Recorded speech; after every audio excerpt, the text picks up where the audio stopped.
I had a number of ideas for the title of my campaign, including the following: Breathe Easy, Clear the Air, Stop Your Money Going Up in Smoke, and A Smoke a Day, Why Treat Your Lungs That Way. I decided to go with the name Breathe Easy and use the phrase A Smoke a Day, Why Treat Your Lungs That Way as a tagline. I later changed the tagline to A Smoke a Day, Why Treat Their Lungs That Way, as I decided to aim my campaign more at parents and focus on passive smoking. In terms of demographics, my campaign is aimed at both males and females, not only who smoke, but who also have children. About 8.6 million people in the US have at least one serious illness that's caused by smoking. It is clear that passive smoking affects a lot of people as the rates of smoking are high, and so my campaign is targeted at a vast audience.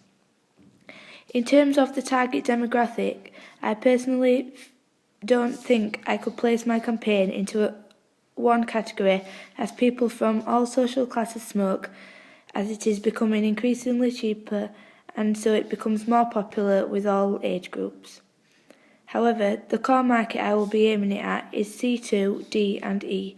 This is because, as a general assumption, working class people are more likely to smoke. In terms of age, this could also be limited to people between the ages of 18 and 40, as they are more likely to have young children. In the past, smoking was associated with upper class people, as they could afford the goods to do so. However, now, the images in my leaflet denote young children who could be affected by passive smoking. I wanted my images to be hard-hitting so the reader understands the preferred reading I am trying to portray to them. I have also used a number of iconic signs within my article. These are the NHS logo and also their smoke-free logo. These are easily identified by the public as they are well-known brands' identities. I believe this will make the audience confident with the information in my leaflet, as I have included and used reliable organisations. The colours I have used within my leaflet connote the greyness and thickness of the smoke. This is again identifiable by the audience and works well within the product. I have used the red and white colours on the darker backgrounds, as this shows the contrast between the text and the background colours. They also link to my theme, as they connote medicine semantics. This is because in the past the red and white colours together have signified blood and bandages. Putting the main title, Breathe Easy in white, also connotes the clean air. My leaflet includes a lot of facts and figures that I have personally gathered through a number of different research methods, and so it was important that these were valid and accurate. Most of my facts and figures came from the BBC and NHS websites. These are well-known, iconic organisations. I had to try to make the information unbiased, however this was hard as it's an anti-smoking campaign, trying to discourage people from smoking around children. This meant that it included a lot of facts against smoking and none for. This also meant it was important for the facts to be correct, as they shouldn't give false information. The mode of address of my leaflet is teach to pupil, as I feel I am educating my audience on the dangers of passive smoking. This also means my leaflet is formal. However, as my target audience is vast, it is important that I use simple language and expect that the readers are of low literacy standard, and some of them may well be. Similar to this, I will use a number of hard-hitting words, as I feel they will get my point across. When researching for my campaign, I used a mixture of primary and secondary research. The primary research I conducted was a survey using the website SurveyMonkey. I created 2 anonymous surveys, one for smokers and one for non-smokers, each of which I released, hoping to gain as many responses as possible. Within my surveys, I asked personal questions, i.e. age and gender, as these are qualitative questions, which means I can easily gather their answers and make these into charts or graphs. I also asked factual questions, i.e. how many people die of passive smoking each year, and also opinion questions, i.e. what is your opinion on people who smoke. These particular questions are qualitative and require a more in-depth answer. This enabled me to gather their responses and analyse them to see what people actually thought. I also got together a focus group which I would ask similar questions to gain more feedback. My focus group consisted of 6 people, 3 males and 3 females. They were mixed ages ranging from 18 to 70, so I could try and get a wide variety of answers. The focus group was a lot more personal. I asked people similar questions to the ones in my survey, but I asked these questions face to face. This could have affected the answers I received, as people are less likely to give their honest opinion when speaking to someone directly rather than being anonymous. In terms of secondary research, I used a number of websites to research my chosen topic. These included the BBC, Fact Slides, Do Something and the NHS. They are all valid resources that give information on public services, health issues and other general information and facts and figures. I know this because they are all public service related and are government bodies. This means their goal is to raise awareness and they are not trying to sell anything. They are run by employees of the organisations who have gathered their information internally. My particular favourite was the Fact Slides. This site gives interesting facts that were collected from various different sources. They are also out in an interesting, interactive way, using bright, vibrant colours. The information they give is fast, and so on the site you can find facts, not just health-related, a range of information on electronics, health and other smoking campaigns. In terms of factual communication, the facts and statistics used within the article must be accurate and valid.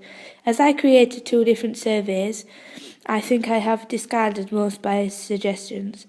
However, in some ways, my leaflet will have to be biased, as I am creating an advertisement to encourage people to stop smoking, so having people's positive and encouraging opinions on the subject would defeat the object of the leaflet.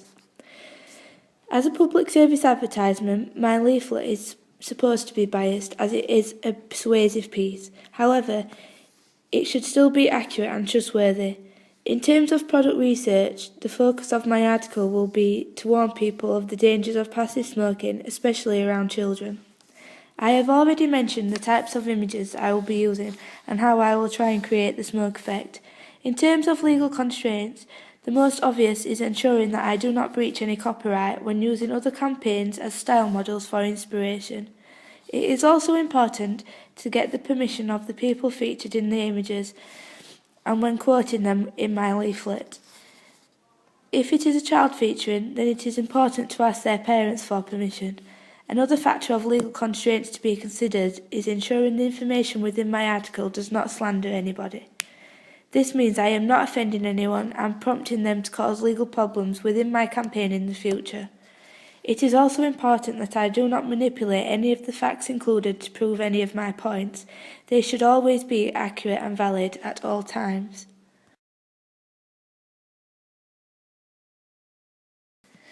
When planning my research and production, I produced a production schedule each week, mapping out what I would be doing in each lesson and also designating a study period to keep on top of my work. This enabled me to manage my time effectively, as I could designate enough workload as I felt appropriate for each lesson and also look back on my schedule to check what I needed to do. As aforementioned, I used at least 1 study period per week to focus on my media work, and this helped me to manage my workload as I was not overfaced during the lessons. If I missed any lessons, I would ensure I didn't fall behind my schedule by, again, using my study periods, and this was also the case if I ran out of lesson time and didn't get finished what I had planned to. At the beginning of each lesson, we would put a post on our blogs stating what we intended to complete in the duration of that lesson. We then posted at the end, including screenshots of our work to evidence what we had done in the time we had. This helped us to ensure work is being completed in good time frame, and it also helped us to pick up from where we left off the following lesson. We also used contact sheets and call sheets when planning our images that would be featured in the leaflet. This helped me with my organisation as I was able to specifically map out what I would take photos of, who and when. Creating the contact sheet enabled me to see all of the images I had decided which ones would be suitable to use in my leaflet.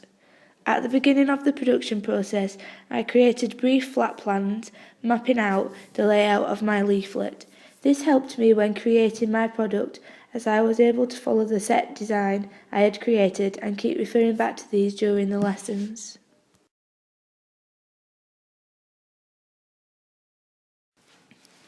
During the production process, we used some of our time to critique and assess each other's work. We did this by sending out our blog link so the rest of the group could look at our articles and give us strengths, weaknesses and any improvements they can identify within our work, including spelling, punctuation and grammar. I received a number of suggested improvements, each of which I agreed with and made the changes to my work. These were to change some of the font I used, as they were hard to read. I did this by not only changing the font so it was clearer, but also the colour so the text and the background were contrasting and stood out from each other. I changed the colour from a grey colour to white on a black background, as this made it easier to read and a lot clearer.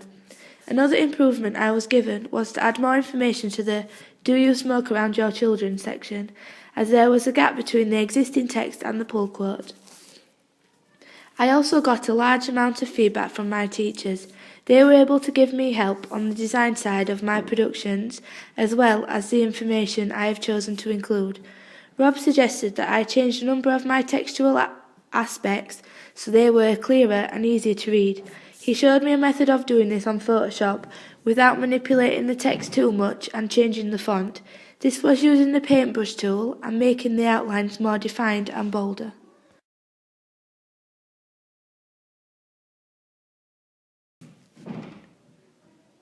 All of the images within my campaign are taken on my own camera, which is the Fujifilm FinePix Bridge camera. As this is my own piece of equipment, I am aware of how it works and I am comfortable using it to take my photographs. It was simple to take them and to also put them onto the computer, as I was able to transfer them from my memory card to my computer with ease. In terms of software I used to create my final product, it would not have looked as professional if I didn't have this software available. I am comfortable using InDesign, as I have used it for the past 2 years to complete all of my media work on. However, I have not had much experience using Photoshop, and so I had a few difficulties with this. I overcame these difficulties by asking for peer and tutor help, as they were more aware of the software and how it is used. I also used the internet to research different ways to create a smoke effect. I found a really effective way to do this using the smudge and swirl tools. I use these on my images, and in my opinion they look realistic and professional. I did have some knowledge of desktop publishing softwares due to taking part in the media course at school. However, it was much simpler programs that were easier to use, such as Microsoft Publisher. The software I have used for this unit have similar skills, but is much more sophisticated. In terms of being creative, at the start of the process, I used other leaflets for simple design and structure and as a style model. This helped me to get the basic design of the leaflet and the layout. I then went on to adding my own independent and unique creativity to make it different from the others. I wanted to give it a unique selling point to make my campaign stand out from the others. My USP for the campaign is to show the audience images that they may find disturbing to really hit home why it is important for them to quit.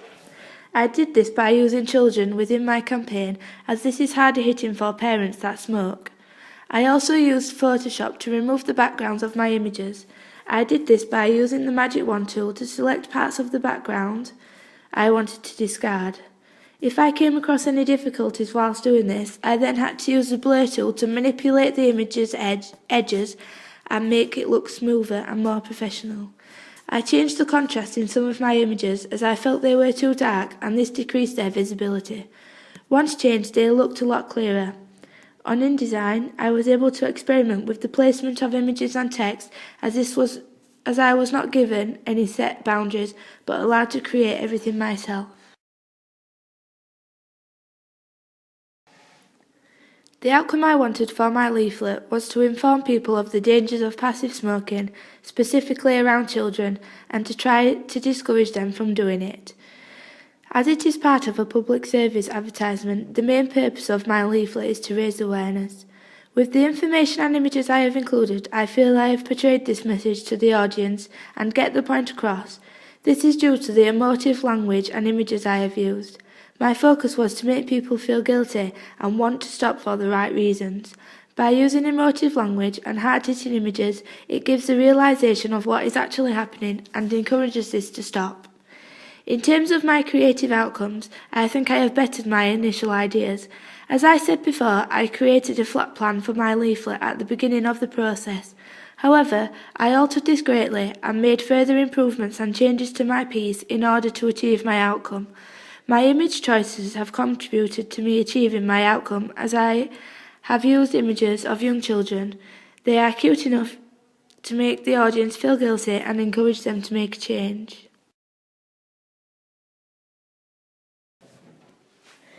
I believe my final production is appropriate for my intended audience demographic, as I have worked closely with the idea of the ideal audience when creating my product. The information given within my leaflet is aimed specifically at my chosen target audience, which is parents who smoke. As aforementioned, I have used images of young children that are cute enough to make the audience feel guilty and encourage them to make a change within their smoking habits. And this was the main focus of my campaign. It gives the reader an impression of wanting to make a change, seeing children surrounded in smoke. In terms of language, I have used restricted code language as my target audience is very vast. This is like the language a tabloid newspaper uses, aiming it at literacy ages of 9 to 12, as it has to be assumed that some people may not have high literacy skills.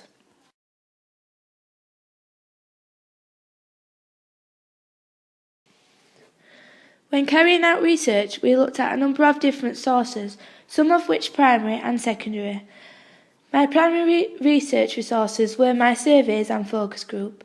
They enabled me to gather information from a wide audience without using other people's resources.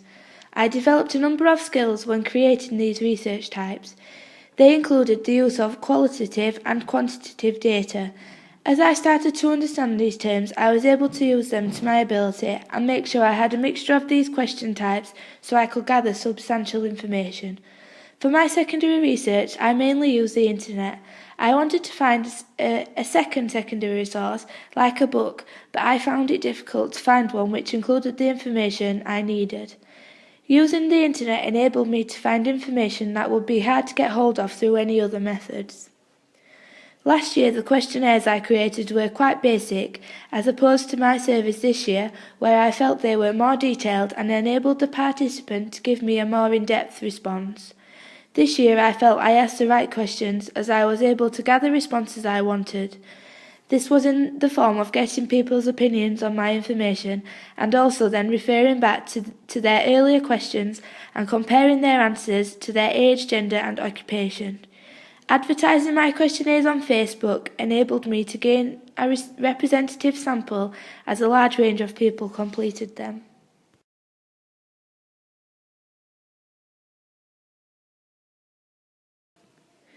The language I have used is different to what you would find in other forms of reports, such as essays or even commercial advertisements. I wanted it to be authoritative, but didn't want to sound too patronising, so it had to have a friendly tone. This meant that the mode of address used is a mixture of peer-to-peer and teacher-to-student. I will also use restricted code language, as my target audience is very vast.